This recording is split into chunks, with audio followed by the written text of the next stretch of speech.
안녕하세요. 하나님의 은혜와 평안이 여러분 모두의 삶에 충만하시기를 간절히 소망합니다. 오늘은 고린도전서의 마지막 16장 말씀으로 함께 은혜를 나누려고 합니다. 그리고 다음 주부터는 사복음서의 예수 그리스도의 삶을 종합해서 말씀을 나누려고 합니다. 예수님의 삶을 시간 순으로 정리하고 구약에서의 말씀이 어떻게 예수님을 통해서 이루어졌는지 나누도록 하겠습니다. 그럼 오늘 고린도전서 본문을 보도록 하겠습니다. 오늘 본문은 지금 이 시대를 살고 있는 모든 그리스도인들에게 특별한 도전을 주고 있습니다. 예수 그리스도 안에 있는 우리의 삶을 통해서 함께 하시는 살아계신 하나님의 영광이 드러나고 하나님의 나라가 확장되어야 한다는 것입니다. 살아계신 하나님이 우리와 함께 하심이 드러나고 하나님의 나라가 우리의 삶을 통해서 확장되는 것은 추상적인 개념이 아닙니다. 오늘 본문에서 우리가 주목해야 하는 문구가 있습니다. 고린도전서 16장 1절로 4절의 말씀입니다. 성도를 위하는 연보에 관하여는 내가 갈라디아 교회들에게 명한 것 같이 너희도 그렇게 하라. 매주 첫날에 너희 각 사람이 수입에 따라 모아두어서 내가 갈 때에 연보를 하지 않게 하라. 내가 이를 때에 너희가 인정한 사람에게 편지를 주어 너희의 은혜를 예루살렘으로 가지고 가게 하리니 만일 나도 가는 것이 합당하면 그들이 나와 함께 가리라 말씀하고 있습니다.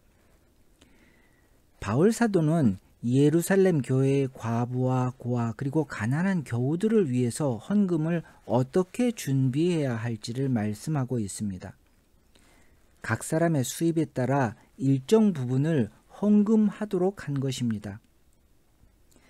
다른 말로 하면 그리스도인은 어려움을 겪고 있는 사람의 무거운 짐을 함께 나누는 것이 자신의 삶의 한 부분이 된 사람들입니다. 오늘 본문은 그리스도인이 열심히 자신의 삶에 최선을 다하는 목적이 자신의 풍요로운 삶을 위해서가 아니라는 것을 보여주고 있습니다. 그리스도인들이 최선을 다해서 열심히 살아가는 이유는 누군가의 아픔과 어려움을 함께하고 그들의 짐을 덜어주기 위해서입니다. 바울 사도는 그렇게 열심을 다했던 초대 교인들의 모습을 오늘 말씀을 통해서 보여주고 있습니다. 이런 초대 교인들의 모습은 단순히 선한 일을 하려고 한 것이 아닙니다. 누군가의 짐을 함께 지고 그들의 아픔을 덜어주는 것, 함께 기쁨을 나누고 행복을 나누는 것이 성경 말씀을 통해서 보여주신 하나님의 모습이기 때문입니다. 하나님은 이 세상의 모든 것을 창조하신 하나님이십니다. 절대적인 능력과 권세를 가지신 분이십니다. 그러나 창세로부터 세상에 군림하지 않으셨습니다.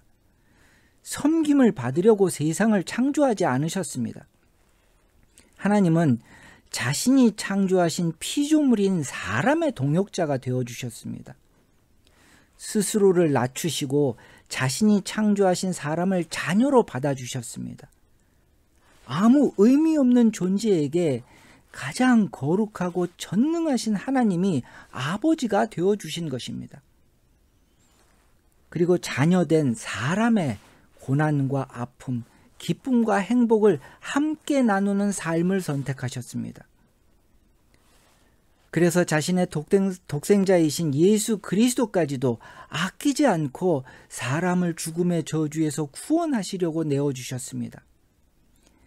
하나님께서 사람들에게 명령하신 계명은 오직 한 가지입니다. 요한복음 15장 12절에 내 계명은 곧 내가 너희를 사랑한 것 같이 너희도 서로 사랑하라 하는 이것이니라 라고 말씀하셨습니다. 많은 종교학자들은 성경과 다른 고대 종교의 신화와 종교가 비슷하다고 말을 합니다. 비슷한 내용이 너무 많이 있다고 합니다. 그리고 성경은 이런 고대 문명의 영향을 받은 결과물이라고 이야기합니다. 그러나 이것은 잘못된 생각입니다. 성경의 세계관과 다른 고대 종교의 세계관이 근본적으로 다릅니다. 무엇보다도 신 자신이 군림하기보다는 피조물인 사람의 아버지가 되어주시고 사람의 아픔과 고통, 기쁨과 행복을 함께 나누려는 모습은 다른 어떤 신화나 종교에서도 찾아볼 수 없는 오직 성경에만 있는 것입니다. 그리고 하나님은 한 가지만 명령하셨습니다. 하나님 스스로 사람에게 본을 보이신 것처럼 서로 사랑하라는 것입니다.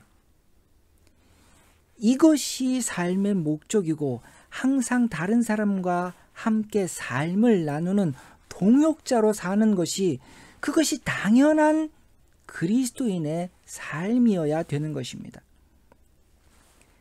그리고 이것이 우리가 고백하는 하나님이고 우리의 믿음입니다.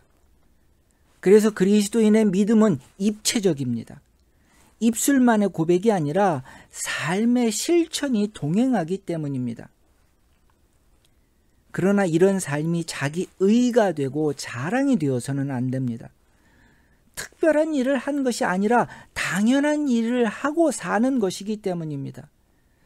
이런 일이 자기 의가 되고 자랑이 되지 않게 하시려고 예수님은 강하게 경고하셨습니다. 마태복음 6장 1절과 2절 말씀입니다. 사람에게 보이려고 그들 앞에서 너희 의를 행하지 않도록 주의하라.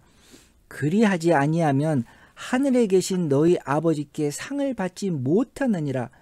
그러므로 구제할 때 외식하는 자가 사람에게서 영광을 받으려고 회당과 거리에서 하는 것 같이 너희 앞에 나팔을 불지 말라. 진실로 너희에게 이르노니 그들은 자기 상을 이미 받았느니라 말씀하셨습니다. 그리스도인의 삶은 소리 없지만 영향력이 있는 삶입니다. 소리 없이 이름도 없이 나누고 함께하는 삶이 사람들에게 하나님을 알게 하고 구원에 이르는 능력을 발휘하기 때문입니다. 특별히 우리가 살고 있는 이 세대는 외로움의 시대를 살고 있습니다. 자기중심적인 삶과 세계관을 강조하는 이 시대가 사람들을 외롭게 하고 있습니다. SNS를 통해서 많은 사람들과 만남이 있는 것 같습니다. 그러나 마음을 나누고 삶을 나눌 수 있는 사람을 찾지 못하고 있습니다. 그래서 항상 내 편이 되어주고 내 마음을 알아주는 AI에 빠져드는 심각한 사회 문제를 낳고 있습니다. 지금은 그 어느 때보다 더 그리스도인들이 진정한 그리스도인으로 살아야 하는 시대입니다. 우리 주위에 힘들고 아픈 마음을 가지고 사는 상처 있는 영혼들이 너무나 많이 있습니다. 그러나 찾아갈 곳이 없고 삶을 나누고 함께할 사람이 없습니다. 지금은 사랑과 치유의 손길이 너무도 필요한 시대입니다. 우리가 세상의 모든 가난의 문제, 다양한 사회적 필요를 해결할 수는 없습니다. 그러나 하나님의 이름으로 치유와 회복의 영향력을 미칠 수 있습니다. 그리고 하나님의 나라가 확장되게 할 수 있습니다.